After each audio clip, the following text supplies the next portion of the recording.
Mike, we're back at it this week talking about ways to make popcorn that don't involve a microwave. I'm glad we're doing this. Microwaves, pretty high technology. We don't, we need to reach the masses, the people without this newfangled microwave. It's true. Can we start with the popcorn maker that I mentioned last week, the Jiffy Pop? Of course. So the Jiffy Pop is an all-in-one popcorn solution, like those microwavable bags that we spoke about in the previous episode. Hi, my name's Mr. Jiffy Pop, and I'm here to... No. Inside the Jiffy Pop consists of much of the same stuff as microwavable bags, including popcorn kernels, oil, and flavoring agents.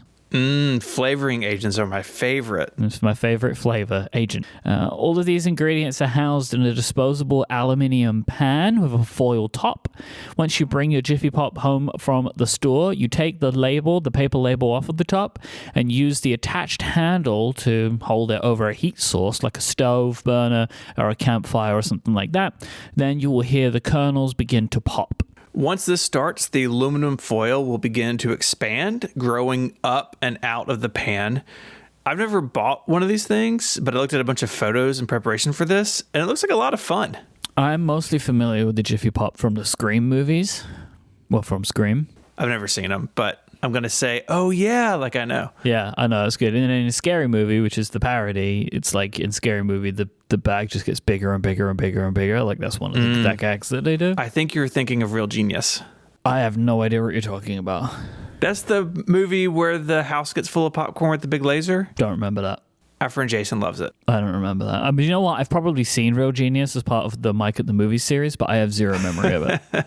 I think that for a lot of people, the Jiffy Pop is an enjoyable experience because you're very active in making the popcorn. Like you're there, you're doing it. But therein lies the danger. If you keep the Jiffy Pop too close to your heat source, things will start to burn. It's not like the smart technology that was in the microwavable bags, so you can actually take it too far. With a Jiffy Pop, you'll see the best results if you're agitating the kernels once they start to pop by moving the whole thing back and forth, kind of giving it a bit of a shake. Jiffy Pop has been around a long time, first coming to the market in 1959 after being invented by an American inventor and chemist named Frederick Minnan.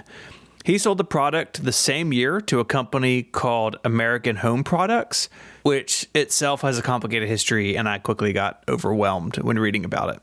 Like many products that we discuss on this podcast, especially if they're in America, there was a lawsuit filed over its invention.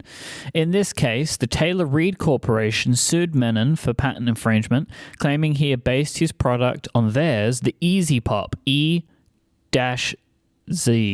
Pop. Easy Pop. Taylor Reed won the case initially, but it was later overturned after an appeal court ruled that the way the foil expanded was different enough between the two products that no patent had been infringed upon. You gotta love when justice is served, all warm and buttery. Mm-hmm.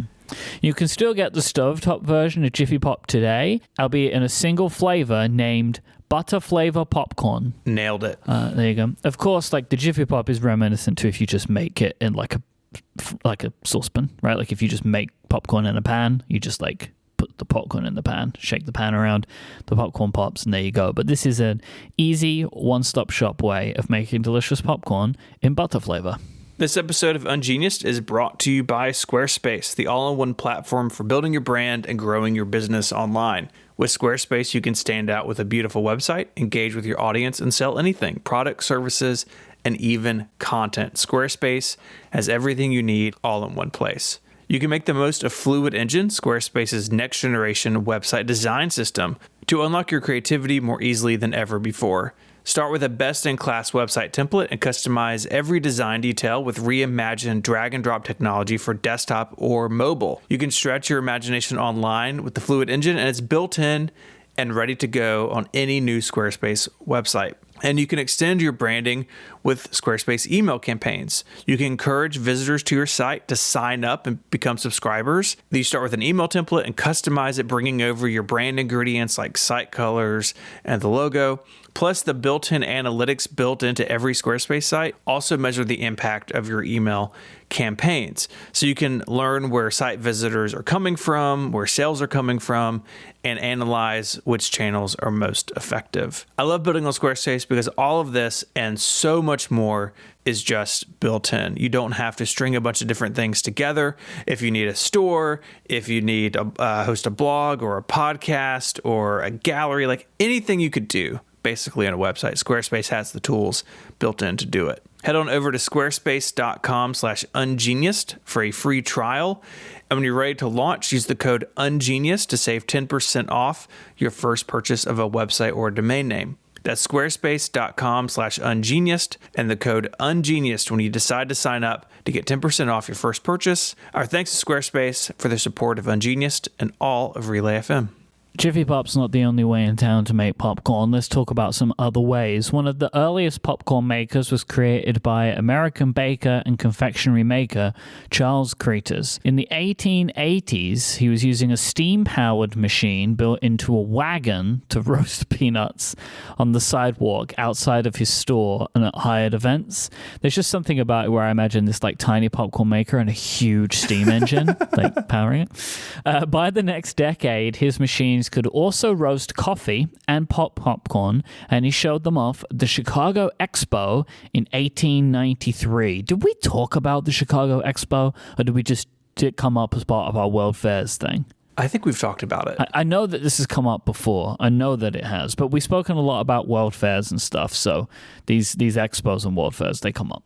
This design can be seen all over the place today, right? Like when you see a popcorn maker in a movie theater, or like my bank for some reason has one. Like if you go into the bank. What? Yeah, you can get popcorn, or your kids can get popcorn. That's stupid. That's America, just baby. Stupid. This is like when you're like on like the street and you see these banks that have coffee shops in them. Stop trying. No one wants to be there. Don't try and make it like I want to be there, Capital One or whatever. Like making it into a coffee shop. I'm not interested in that. However you feel about it, they often take the shape of a classic-looking cart with wheels or legs. And then they have that glass enclosed popcorn maker mounted atop it. Like it's a very classic look, and it dates back to our friend Charles here. Suspended in the middle of the enclosure is the cooking surface, usually in the form of a large pot in which butter, oils, and kernels will be heated up and stirred from the bottom.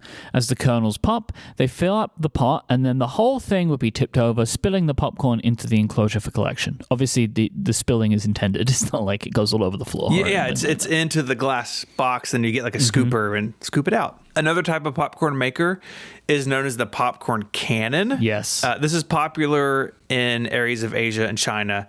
The device is basically this teardrop-shaped container, which basically becomes a pressure vessel when heated. So it's you're building a bomb. Once it's up to temperature, the operator opens a lever on the device, allowing cool air to rush in, allowing the kernels to pop and then shoot out of the device. Just go look at images of this thing. It looks terrifying. It does. Like it's got a pressure gauge. Anything that has a pressure gauge on it, dangerous. Even though the popcorn cannon, with its great name, is popular elsewhere in the world, it does seem to have been invented in America around 1900 by Alexander Anderson, who showed it off at the St. Louis World Fair in 1904. It was a... Popcorn was really focused around world expos and fairs. Interesting. Those early versions of the device were used to cook and puff rice, leading to it being purchased by the Quaker Oats Company to make puffed rice breakfast cereal. It's unknown how it was introduced to folks in China. I mentioned this last time, but in my house, we use a stove top popper, sometimes known as the whirly pop. These devices are basically a pot with a stirring mechanism at the bottom to agitate the kernels, mixing them with the oils used by the operator. That stirring mechanism is controlled by a manual crank, often integrated into the handle. It's such a good name. It is. Then there's another great name, the popcorn pumper. Introduced in 1978, it uses hot air to pop kernels and can operate without the need of oils, and thus was advertised as a more healthy approach to having the snack.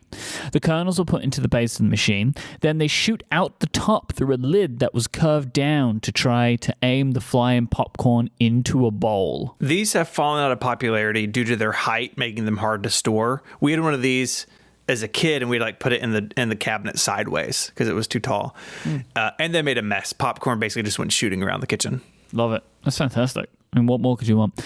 The Stir Crazy popcorn maker takes many of the features of the Whirly Pop, including the built-in agitator at the bottom of the bowl. You add kernels and butter, and the electric-powered heater will pop the kernels. Unlike the popcorn pumper, the Stir Crazy... I sound mad. Doesn't shoot the popcorn everywhere, keeping it contained in the clear plastic top. The top is vented to let moisture out, even if some reviews online complain that the popcorn can be mushy, as if the vent isn't quite up to the task on some models. If you want to read more about some of these products, we have some links in the show notes. They're in your podcast player. They're also on the web at relay.fm/ungenius/208. If you have your own favorite topic on Wikipedia you'd like to hear us cover, send it to us. There's a link for feedback in your podcast app and also on the website. Drop us a note and we'll put it on the list for future consideration. I'm just scrolling through the document now. There's a whole bunch of stuff in here. We're going to do the show forever. It's going to be awesome. Forever, whether you like it or not. I mean, we hope you like it. I would be surprised if you didn't at this stage. But just in case you don't, we're still going to keep doing it. That's right. You can't stop us. Can't stop Mike, popping. until next time we cook ourselves in glass enclosures, say goodbye. Bye-bye. Bye, y'all.